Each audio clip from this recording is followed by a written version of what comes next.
my garden, I thought I'd show you what the view is for next door's garden. As you can see, we've trimmed those hedges back. I still have the big like trunk pieces of those hedges to go, but that requires use of a handsaw or chainsaw, so that's gonna wait until I have that available and someone to help me do it. I've also still got to take out all the weed growth and that red plant, reddish purple plant thing, so that's going to happen through this week. Okie dokie, so part of the process of turning all of this tree waste that we cleared out of the keyhole garden into usable items for the garden, like mulch and wood chips and compost, involves us separating our base ingredients. So I'm just zipping off the leaves. This tree is quite easy to zip the leaves off, and the reason that we're not just mulching the whole lot and chucking the whole lot on is I want that distinction between these fine leaves that we'll use as mulch, because they're going to provide a really fine mulch, which is going to allow our seedlings to come through quite easily. And then obviously the finer sticks won't get wood chipped, they'll go down into the compost to break down. But this thicker stuff, basically anything that's a finger size or thicker, will wood chip really well and provide a like that wood chip path in the middle of our keyhole. The reason that I want to use all of this is because over the time that this has grown, this has been sucking up all the nutrients in the soil, and I want to make sure that I return as much of those same nutrients back into the soil. And by using the leaves as a mulch, we're gonna, once they dry, they'll compact quite significantly, so we'll probably have like a 5 centimeter layer of the leaves to begin with. What's going to happen is at the base where it's touching the soil, that's going to start creating leaf mold, which is a really good carbon-based fertilizer for the garden. It also has a lot of beneficial microbes. So vegetables use bacterial microbes to feed themselves, like in the roots, whereas fruit trees use fungi pathways, I think is how I've been understanding it. If anyone has any more information on that, please pop it in the comments. I would love to read it. So by utilizing all of this,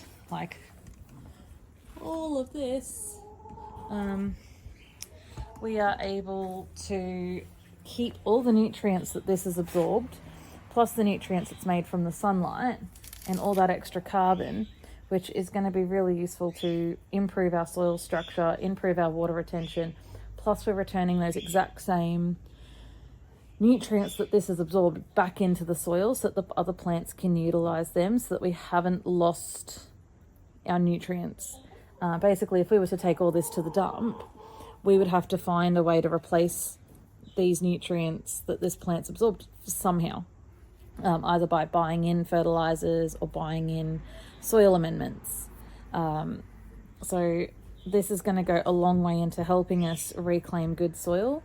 Also, the amount of organic matter that's here, we have easily, if we were to compress this all, between 0.5 to 1 cubic meter of organic matter, and that will compost down into about 1/4 of a cubic meter of just straight organic matter for the garden. So that's a fair portion. When I was starting up my garden and I was buying in products because I wanted it to happen really quickly, it was costing me about $80 for 1/2 a cubic meter of compost, and that compost wasn't as good as what I can make out of this. And that 1/2 a cubic meter would just do half, or it would do one of my 3 meter by 1.5 meter garden beds, and it would only last for about half a season. That was too dry. The organic water retention wasn't that great. So basically, in all my spare time that I have while my toddler's out playing in the yard, I'm just going to be standing here stripping the leaves off, and as you can see, I'm just dumping them onto the ground, because we have concrete. So we're gonna, pretty much all the leaves will be on the ground. I'm gonna show you my pile that I'm keeping separate. This is from our citrus trees that I did in my garden. So I'm trying to keep that separate just so that we can use just the material from their garden, so that we get a like a decent idea of what just their garden can do on its own, or what the keyhole garden can do on its own. So basically, I think these have been down here for about 2 weeks, so they're pretty much dry, and as you can see, they're just, you know, a good wiggle. Lots of leaves fall off. We're just keeping them scraped back. We collect them as our mulch and use them on our garden. So we're going to do the same process with these. Of course, as these dry, more leaves will fall off, so it'll be a quicker process, but I do want to start some of the process off in the spare time that I have, and hopefully this should be done in about a fortnight. I'm hoping from now, but we will see how long that takes, because the longer it takes me, it means the longer that it's going to take for this video to get out. So hopefully it's not too long.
Okay, so we're probably halfway through the pile.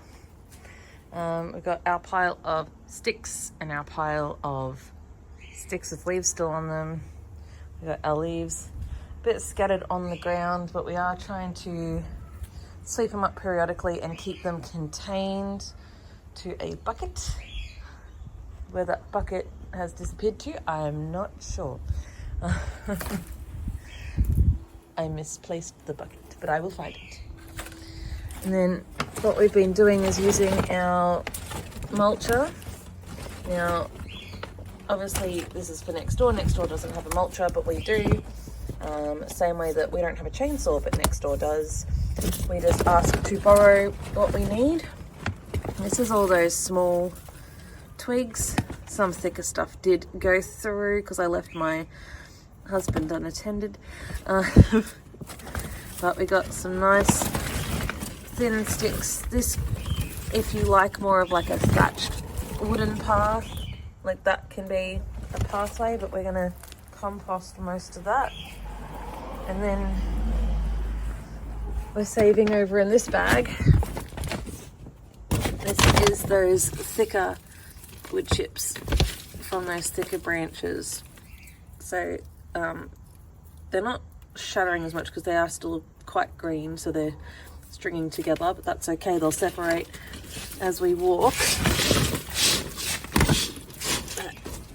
As you can see, that's going to make a really nice decent sized wood chip for our pathway. And we've got all the thinner stuff that we are composting and using as our brown base layer in our compost. And by thinner stuff, this is sort of the thinness of what's going in that thinner bucket. Maybe not exactly that bit's still thick enough to go in the other pile.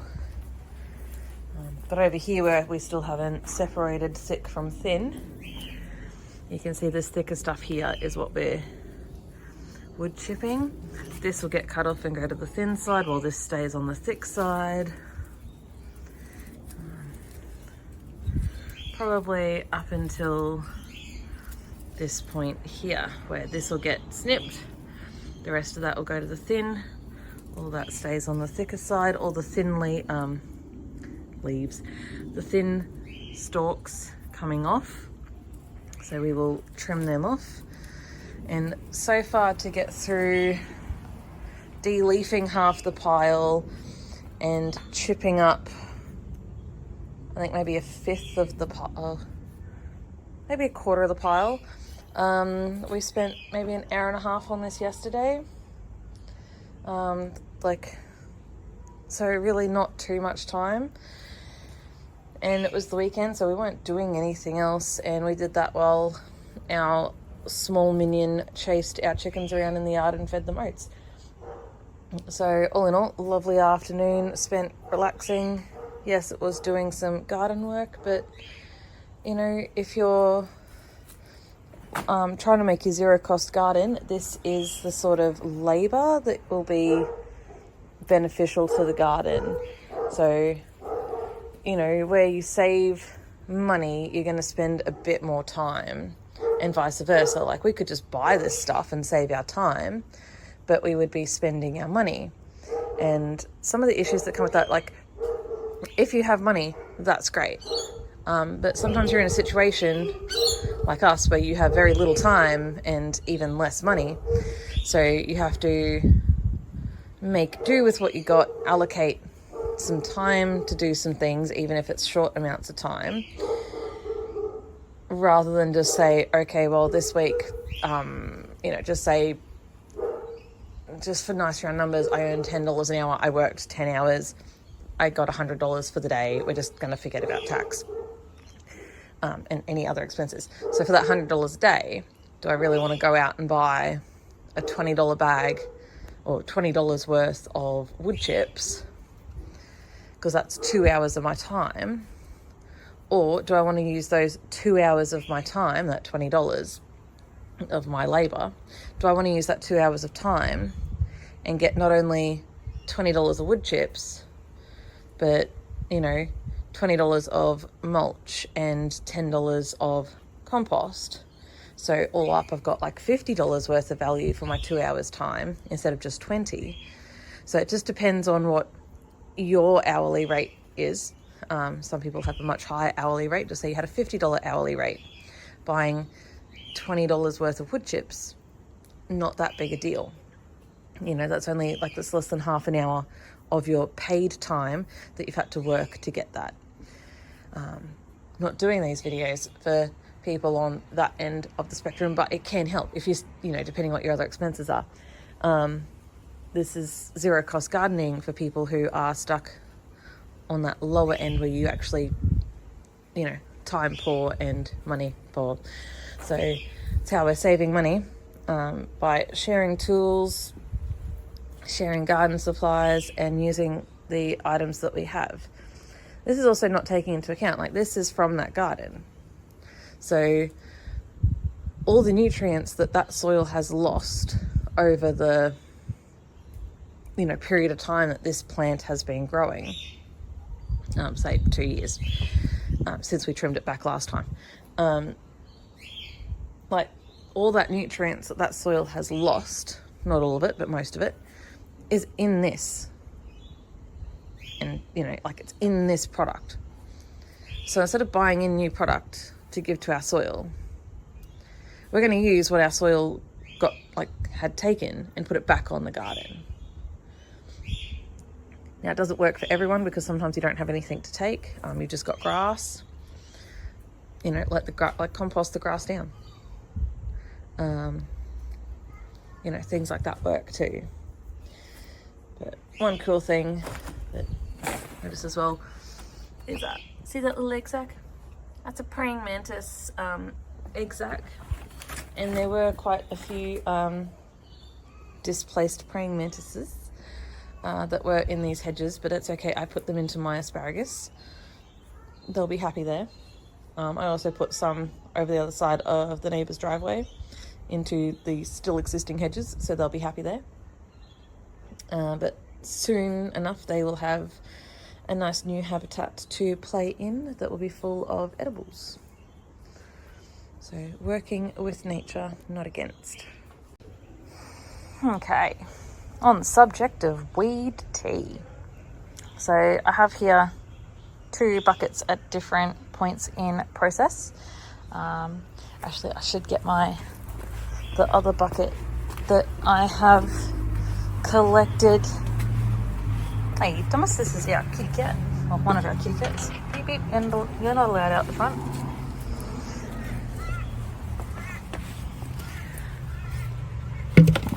Get my other bucket. Shut the gate. Keep the cat in. Okay, so I got this bucket. This doesn't have water in it yet. I weeded these out yesterday. It's going to be multiple buckets. And this is how I'm going to process the weed tea for the keyhole garden as well. So this is about a week that this has been sitting in water. This has had water in it for 2 days, and this doesn't have water. So I have my trusty stick, and basically every day I pretend I'm a witch at a cauldron and I stir my brew. I just give it a good stir. I try and get the stick all the way down and scrape all around the bottom of that and lift up as much. And it's nice and stinky. I'm just going to let that continue rotting. I want most of that to be fully rotten. Now, because I'm not using a pillowcase or anything as a tea bag, I have to strain this at the end. Same with all of these. But in maybe another week and a half, I will have weed tea from that one. And then like 3 or 4 weeks in that one, and I don't know. We'll see how it goes. I found the bucket of leaves. So we've got this much leaves from it already. They're still green, they've still got to brown off a bit. Once all the concrete is cleared, we'll leave them on the concrete just to dry off, giving them a turn every now and then. But it's quite satisfying to have a bit of sensory play and play with the leaves. It's like nature's confetti. This is going to be our mulch layer. So as you can see, we could easily put like a couple of centimeters down, and that's going to form quite a nice, thick, dense mulch. And the best thing is we know there's no seeds in it, so it's not going to sprout anything. There's no pesticides on it, so it's not going to kill anything. There's no herbicides on it, so it's not going to kill anything. There's going to be very little microplastics, and it's as organic as we can get and chemical free as we can get in terms of mulch. Also, this hasn't had to be grown in like a single crop monoculture field, even though sugarcane mulch is great because they're using a byproduct of the sugar industry and they're using that product rather than just trying to put it in the bin. Having leaves as your own mulch is great. This is going to make a really nice leaf mold on our soil, and it's going to help water retention by adding organics back in. It's going to help bacteria by breaking down. It's also going to help our worms by providing them brown matter to eat and take down through the soil. So this is going to be just so beneficial, having the leaf mold and leaf mulch as our top layer of our zero cost garden.